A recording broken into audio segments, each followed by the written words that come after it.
चीनी सदर जो इहो बि असीं ॿुधो आहे त चवण आहे त अमेरिका ताइवान जे मामले ते एहतियात करे ऐं गॾोगॾु इहो बि चयो वियो आहे त ताइवान जो जेको मसइलो आहे उहो सही नमूने सां हल कयो वञे। हिन में केतिरी सचाई आहे? जी बिल्कुल, इहा चीन जी पुरानी पोजीशन है। ताइवान चीन जो मामलो जी हवालगी जो उनते मालकी जो मामलो है चाइना जो इहो पुराणो है। सही।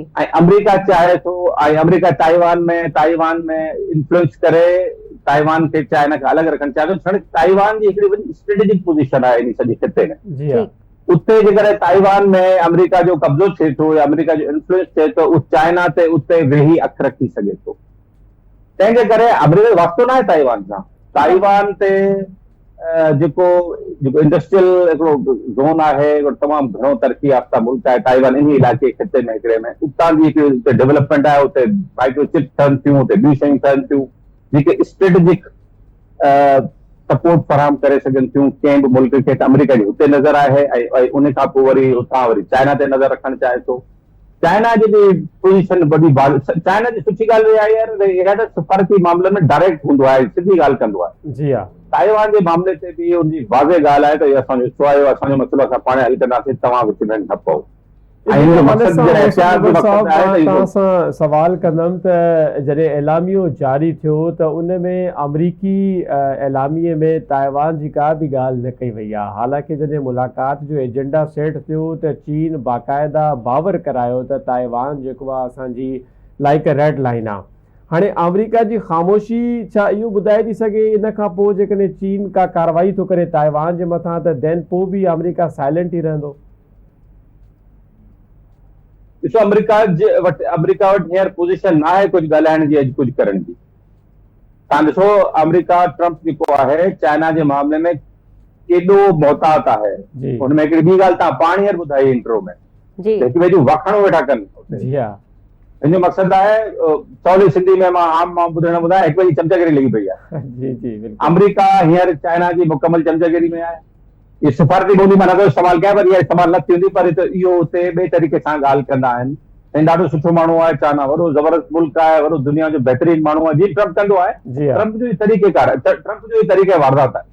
हू जिते वेंदो आहे इहो ॻाल्हि उहो असांजे प्राइम मिनिस्टर जो नालो बि कंदोसीं। ॾाढा सुठा माण्हू आहिनि, हर बार हुनजो कमु फाथल आहे।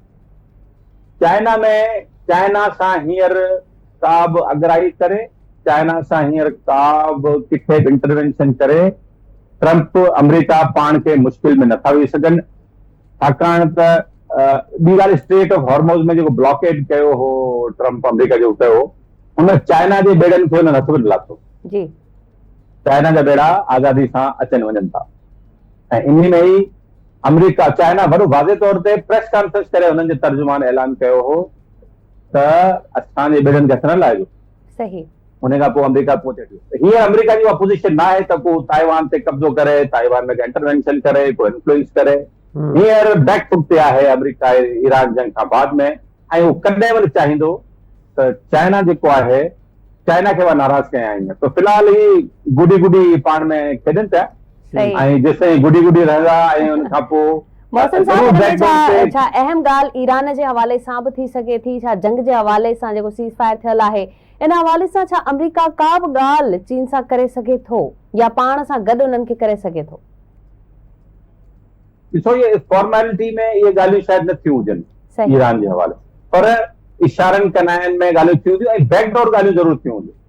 ऐं बैकडोर में चीन वॾो वाज़े कयो हूंदो त तव्हां जेको आहे इन मामले खे हल करियो ऐं बिल्कुलु तव्हांजी एग्रेशन, छाकाणि त ईरान खे अमेरिका ओवरवेल्म जेकॾहिं करे वञे थो, कब्ज़ो करे थो। मैंने मिसाल मां ॾियां थो जेको फ़िलहाल मुमकिन नज़र नथो अचे। इहो चाइना जे लाइ, चाइना जे मफ़ाद में बिल्कुलु बि न आहे। चाइना जो 40% ऑयल, चाइना सॼे जो 40% ऑयल ईरान में वञे थो।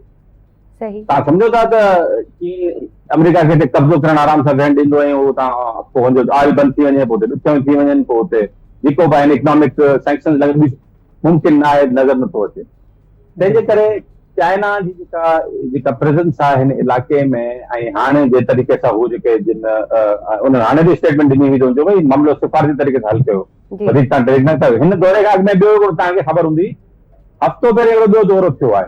हफ़्तो पहिरीं ईरान जा वज़ीर ख़ारजा जेके आहिनि इराक़ी साहब उहे बीजिंग विया हुआ, जी वो 2 टे ॾींहं बीजिंग रही वापसि विया आहिनि हिन दौरे खां अॻु में।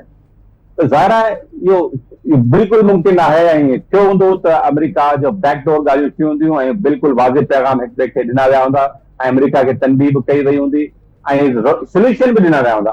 चाइना इहे जंग नाहे कंदो, चाइना कॾहिं बि इहे जंग में इन्वॉल्व नाहे थींदो, हुनजो रिकॉर्ड पोइ रखनि। हुनजा तरीक़ा इकोनॉमिक सेंक्शन, हुनजा प्रेशर टैक्सिस, हुनजा डिफेंस स्ट्रेटजीज़ ॿियनि मुल्कनि जे थ्रू प्रॉक्सीज़ जे थ्रू हू कंदा आहिनि, पर इहे कॾहिं बि पाण डायरेक्ट इन्वॉल्व थींदा आहिनि। बाक़ी हुनजूं धमकियूं, हुनजे तरीक़ेकार चाइना जा वाज़िह हूंदा आहिनि ऐं उहो इन केस में कयो आहे। चाइना जो प्रेशर हींअर ताईं न हुजे हा त ईरान खे अमेरिका तमामु घणी तबाही ॾे खणी वियो वञी चुको हुजे। बिल्कुल सही था। इहो फिलहाल I don't see any development जेका जंगबंदी ऐं वॉर जे हवाले सां इन खिते में आहे। ॿी तव्हांखे हिकिड़ी मज़े जी ॻाल्हि ॿुधायां, जी जी, या पहिरीं बि मां ॻाल्हि करे चुको आहियां। अमेरिका जॾहिं वियो पे चीन जॾहिं वियो पे अमेरिकन प्रेसिडेंट त उन बयान ॾिना हुआ त मां त चीन पहुची सी खे सदर आहे चाइना जो, उनखे मां वॾो भाकुर पाईंदुसि, देर ताईं भाकुर पाईंदुसि, इहो हुन चयो। पर चाइनीज़ फॉरेन मिनिस्ट्री स्टेटमेंट हुननि खे जारी कई, हुन चयो यार घणो फिरी नथी, तोखे सिर्फ़ इजाज़त एतिरी आहे त 30 सेकंड तूं हथ मिलाईंदे असांजे प्रेसिडेंट सां, उन खां मथे नथो मिलाए सघे ऐं भाकुर जो चकर छॾे ॾे, फिरी खणी कुझु न कर। त उहो कल्ह तव्हां ॾिठो त 30 सेकंड खां घटि ई हथ मिलायो ऐं वधि में वधीक ॿी हरकत खणी थोरो ईअं पुठनि ते हथ थोरो फेरे छॾे, एतिरो बसि करे सघियो, बाक़ी वधीक न करे सघो। न तव्हां ख़बर आहे केॾो ट्रम्प जेको आहे केॾो लूज़ कैनन आहे हिननि मामलनि में, सिफारती आदाब हुन वटि आहिनि।